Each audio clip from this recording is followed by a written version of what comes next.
चलिए फ्रेंड्स, आप सभी का हमारे YouTube channel AK educational squad में स्वागत है।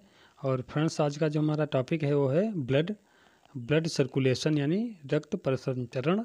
और ब्लड से जितने भी क्वेश्चन महत्वपूर्ण थे परीक्षा को देखकर हमने नोट किए हैं अपने हाथ खुद। और जो भी क्वेश्चन आने की संभावना थी वो सारे क्वेश्चन एक ही वीडियो में ब्लड से संबंधित सारे क्वेश्चन कवर करे गए हैं। और उम्मीद करते हैं आपको ये वीडियो अच्छा लगेगा।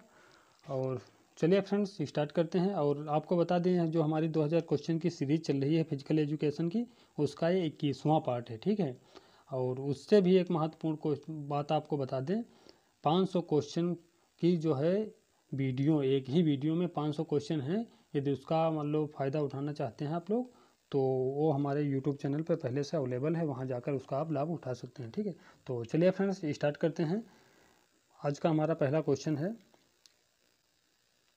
पहला क्वेश्चन रहा हमारा, रक्त के अध्ययन को कहते हैं।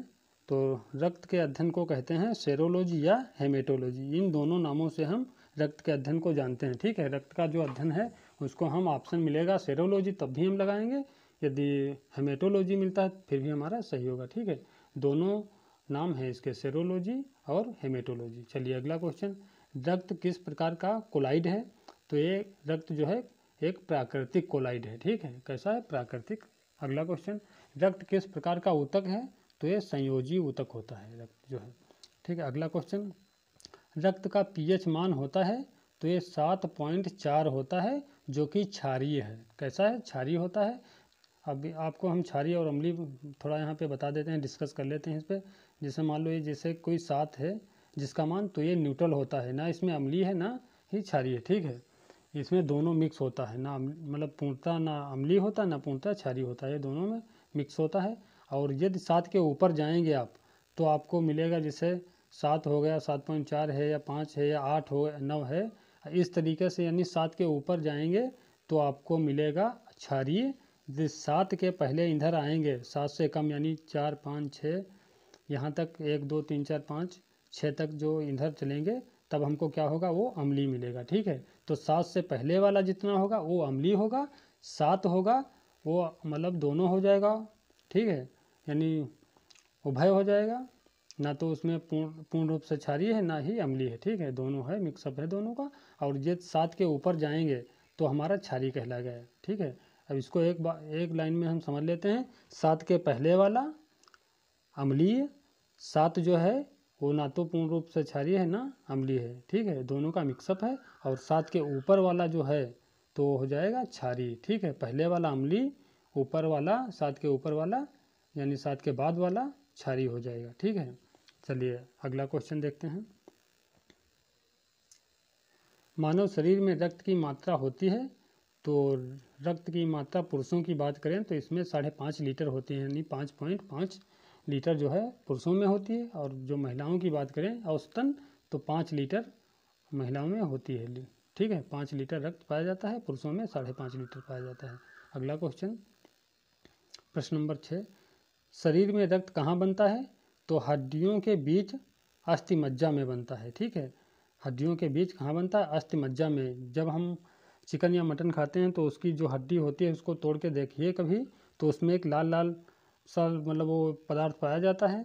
और हड्डी को तोड़ेंगे तो वो जाली नुमा जो बनी होती है, वो जाली नुमा जो भाग होता है वही उसका अस्थि मज्जा होता है, वहीं पे खून का निर्माण होता है, उसी को हम वो बोन मैरो बोलते हैं, ठीक। क्या बोलते हैं? Bone marrow. और वहीं पे ब्लड का निर्माण होता है शरीर के अंदर, ठीक है। और हड्डियों में कैल्शियम अधिक मात्रा में पाया जाता है, जो कि हमारे हड्डियां जो हैं हमारे शरीर को खड़े होने में सपोर्ट करती हैं। चलिए अगला क्वेश्चन देखते हैं। प्रश्न नंबर 7, ब्लड बैंक के नाम से जाना जाता है। तो इस किसको जानेंगे? स्प्लीन को। और स्प्लीन को हम क्या कहते हैं? प्लीहा। और इसका एक और नाम है तिल्ली, ठीक है। जो हमारे शरीर का जो ब्लड होता है वो कहाँ पे रिस्टोर होता है, सब इकट्ठा होता है स्प्लीन में, यानी प्लीहा कहिए या तिल्ली कहिए या स्प्लीन कहिए, वहाँ पे प्लीहा में मतलब रिस्टोर होता है। चलिए अगला क्वेश्चन, आरबीसी का कब्रिस्तान कहा जाता है। तो यही होता है, स्प्लीन या प्लीहा होता है या कहलाता है। आरबीसी का कब्रिस्तान कहलाता है। कौन कहलाएगा? स्प्लीन या प्लीहा, ठीक है। अगला क्वेश्चन, प्रश्न नंबर 9, कोलेस्ट्रॉल का शरीर में लेवल होना चाहिए, यानी कोलेस्ट्रॉल का शरीर में लेवल होना चाहिए, तो ये हो जाएगा 200 ग्राम प्रति डेसीलीटर। ठीक है, 200 ग्राम प्रति डेसीलीटर हो जाएगा। अगला क्वेश्चन, मानव शरीर में हीमोग्लोबिन की मात्रा होती है, तो मानव शरीर में हीमोग्लोबिन की जो मात्रा होती है, पुरुषों की बात करें तो पुरुषों में 14 ग्राम प्रति डेसीलीटर, और जो महिलाओं की बात करें तो 13 ग्राम प्रति डेसीलीटर। ठीक है, पुरुषों में 14 ग्राम प्रति डेसीलीटर, महिलाओं में 13 ग्राम प्रति डेसीलीटर। ठीक है, अगला क्वेश्चन, रक्त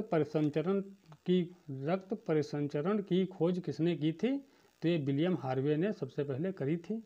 अगला क्वेश्चन, शरीर में रक्त का कार्य है। ठीक है, शरीर में रक्त का क्या कार्य है ये हम जानेंगे।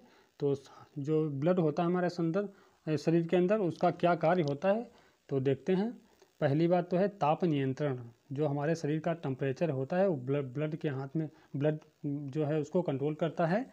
अगला क्वेश्चन, पोषक पदार्थों का परिवहन, और जो शरीर मतलब ब्लड के अंदर जो पोषक पदार्थ होते हैं उनका जो है परिवहन करता है रक्त। ठीक है, खून ही शरीर के अंदर जो पोषक पदार्थ होते हैं उनका जो है परिवहन यानी आवागमन लाता है, ले जाता है। ठीक है, अगला क्वेश्चन मतलब वो अगला जो इसका वो भाग है गैसों का परिवहन, और जो गैसें होती हैं जैसे ऑक्सीजन हो गई, कार्बन डाइऑक्साइड हो गई, नाइट्रोजन हो गई, तो इन गैसों का जो मतलब लाना और ले जाना जो होता है वो भी हमारे रक्त पे निर्भर करता है, वो जो हीमोग्लोबिन होता है उस पर। ठीक है, तो हमारा मतलब शरीर के अंदर जो रक्त के कार्य हैं, पहला है ताप नियंत्रण, फिर पोषक पदार्थों का परिवहन, और फिर गैसों का परिवहन। ठीक है, चलिए उम्मीद करते हैं आपको समझ में आ गया होगा। मानव शरीर का ब्लड प्रेशर यानी वही बीपी होता है, मानव शरीर का बीपी होता है तो 120 और 80 mmHg होता है। कितना होता है, यानी जो 120 होता है तो शरीर में जो है पूरी मतलब जब एक बार जाता है तो उसकी जो स्पीड होती है 120 होती है, जब आता है तो 80 की स्पीड से आता है, यानी जब जाता है तो 120 की स्पीड से जाता है, जब आता है तो 80 की स्पीड से वापस लौट के आता है। इसी को हम 120/80 कहते हैं। ठीक है, तो 120/80 और mmHg। ठीक है, ये हमारे रक्त का दाब होता है। मलेरिया से प्रभावित अंग है, तो स्प्लीन या तिल्ली जो है वो मलेरिया से प्रभावित हो जाता है। अगला क्वेश्चन, रक्त के शुद्धिकरण की प्रक्रिया को कहते हैं, यानी रक्त के शुद्धिकरण की प्रक्रिया को कहते हैं तो क्या कहेंगे, डायलिसिस कहेंगे। ठीक है, डायलिसिस में क्या होता है, जैसे रक्त में जब अपशिष्ट पदार्थ की मात्रा बढ़ जाती है तो उस समय किडनी जो होती है पूर्ण रूप से कार्य नहीं कर पाती है। ठीक है, अपशिष्ट यानी जो अपशिष्ट पदार्थ होते हैं उनको निकालने में नाकाम हो जाती है, तब उसकी जगह पे हम क्या करते हैं, रक्त में गंदगी ज़्यादा हो जाती है तो उस गंदगी को निकालने के लिए हम रक्त का शुद्धिकरण करते हैं। ठीक है, तो वो जो रक्त का शुद्धिकरण करते हैं उसी प्रक्रिया को क्या कहते हैं, डायलिसिस। ठीक है, तो यानी रक्त का शुद्धिकरण जो होता है उसी को हम डायलिसिस बोलते हैं। और ये करा कब जाता है, जब किडनी अपना काम मुख्य रूप से नहीं कर पाती है, कार्य करने में असफल हो जाती है, तो उसी असफलता को बचाने के लिए हम रक्त का शुद्धिकरण करते हैं और रक्त के शुद्धिकरण को डायलिसिस कहा जाता है। ठीक है, चलिए अगला क्वेश्चन देखते हैं। रक्त का निर्माण किन दो तत्वों से होता है, तो ये प्लाज्मा और रुधिराणु। ठीक है, प्लाज्मा और रुधिराणु मुख्य रूप से दो तत्व पाए जाते हैं, तो प्लाज्मा और कौन कौन से, प्लाज्मा और रुधिराणु। तो प्लाज्मा जो होता है वो 60% होता है भागीदारी में, और जो रुधिराणु होते हैं वो कितने होते हैं, वो 40% इनकी भागीदारी होती है। ठीक है, प्लाज्मा 60% और रुधिराणु जो होता है वो 40% होता है। चलिए उम्मीद करते हैं समझ में आया होगा। अगला क्वेश्चन, रक्त में प्लाज्मा की मात्रा होती है तो ये 60% होती है। प्लाज्मा का रंग कैसा होता है, तो ये पीला होता है। 19 नंबर क्वेश्चन, प्लाज्मा में कौन सा प्रोटीन पाया जाता है, तो फाइब्रिनोजन। ठीक है, कौन सा, फाइब्रिनोजन प्रोटीन, और प्रोथ्रोम्बिन।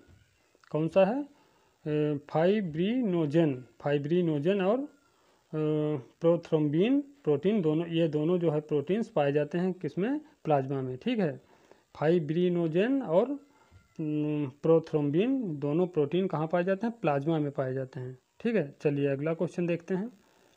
अगला क्वेश्चन है 20 नंबर, आरबीसी का टेक्निकल नाम है, तो आरबीसी का टेक्निकल नाम क्या हो जाएगा, यानी एरिथ्रोसाइट, क्या हो जाएगा, एरिथ्रोसाइट।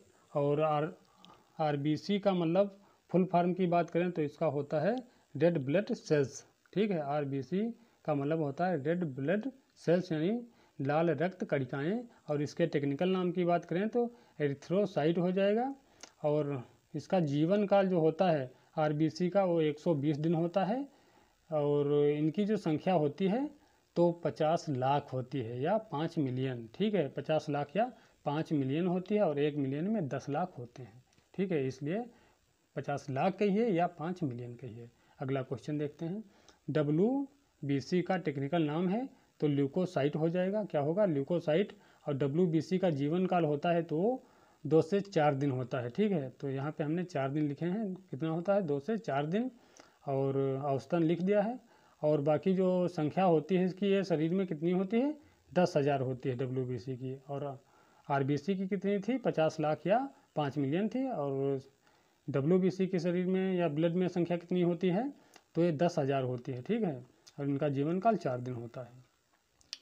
अगला क्वेश्चन, प्लेटलेट्स का टेक्निकल नाम है, तो प्लेटलेट्स का टेक्निकल नाम हो जाएगा थ्रम्बोसाइट, थ्रम्बोसाइट हो जाएगा, क्या होगा, थ्रम्बोसाइट। और इन प्लेटलेट्स का जो जीवन काल होता है वो 7 दिन का होता है। और इनकी संख्या जो शरीर में होती है वो 2 लाख होती है। ठीक है, यानी रिपीट करते हैं, प्लेटलेट्स का टेक्निकल नाम है थ्रम्बोसाइट, जीवन काल 7 दिन, संख्या 2 लाख शरीर के अंदर। ठीक है, अगला क्वेश्चन, ब्लड में पाया जाता है, तो ब्लड के अंतर्गत क्या क्या पाया जाता है देख लेते हैं। ब्लड तो होता ही है, ब्लड के अंतर्गत क्या होता है उसमें, फिर होगा आरबीसी होगा। ठीक है, आरबीसी में क्या पाया जाएगा, हीमोग्लोबिन, हीमोग्लोबिन पाया जाएगा।